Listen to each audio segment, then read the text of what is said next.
بتضربها ليه؟ بتضربها ليه؟ سيب. اوعى. انا بصورك. بصورك. اقسم بالله اتحبس النهارده. سيبها. سيبها. انا مين؟ انا اعرفك انا مين؟ سيب عشان خاطر. بالله عليك. بالله عليك. لا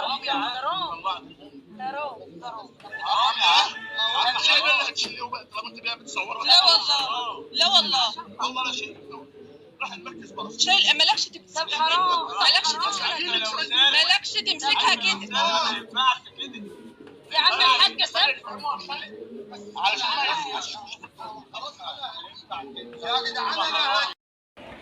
الست دي لا حرامية ولا عملت حاجة مخلة بالشرف ولا جابت العار لأهلها عشان يحصل اللي حصل معاها في الشارع ده.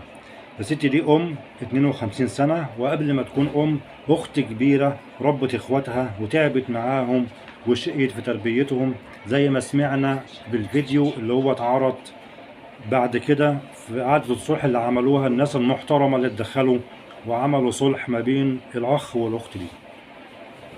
الست دي أخت كبيرة ربت أخوها الصغير اللي بيضربها في الفيديو ده وتعبت في تربيته، لكن للأسف هو ما صنش الجميل ليها وما ردلهاش الجميل. الست دي تعبت عشان تربي ولادها وسابت حقها في ميراث أبوها وميراث أهلها لحد الوقت ده.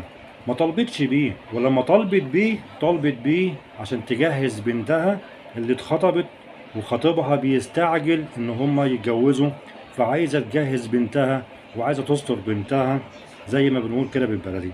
راحت طلبت بحقها الشرعي في الميراث، للاسف اخواتها رفضوا ان هما يدوها حقها الشرعي في الميراث، وحصلت مشاكل وراحت مره واثنين وثلاثه واتدخلوا ناس عشان يجيبوا لها حقها في الميراث. بغض النظر على الكلام ده كله، نصيبها في الميراث وحقها في الميراث دي حاجات عائليه. بس المنظر اللي حصل في الشارع ده، سؤال صغير هسأله للسادة الأفاضل اللي هم اتدخلوا وعملوا صلح ما بين الراجل ده وما بين أخته الكبيرة اللي ربته وتعبت في تربيته. لو الفيديو اللي اتصور للست دي وهي بتتضرب ما كانش نزل على السوشيال ميديا وحصلت الضجة اللي حصلت دي كلها، كان في حد هيتدخل ويجيب لها حقها؟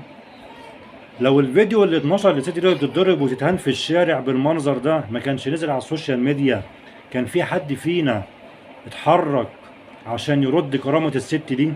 لو ضربها في الشارع من غير ما حد يصور ومن غير ما حد ينزل الحاجات دي على السوشيال ميديا، كان في حد فينا عبرها واهتم بيها؟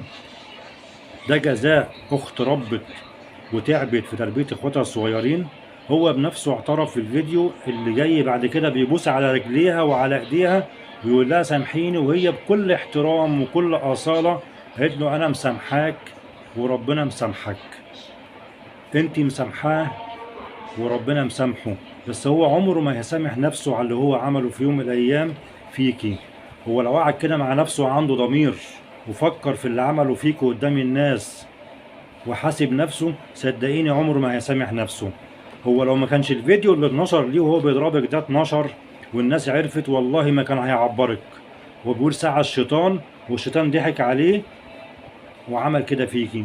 ده هو نفسه الشيطان، ده بني آدم ما ينفعش ان هو يتسامح، لان هو بكل بساطة سامحك وطلع بالفيديو وبعمل الفيلم اللي عمله ده كله عشان يهرب من العقاب اللي كان منتظره بالسجن. لان اللي بيحصل في الشارع مع واحدة زي حضرتك لازم يتعاقب عليه.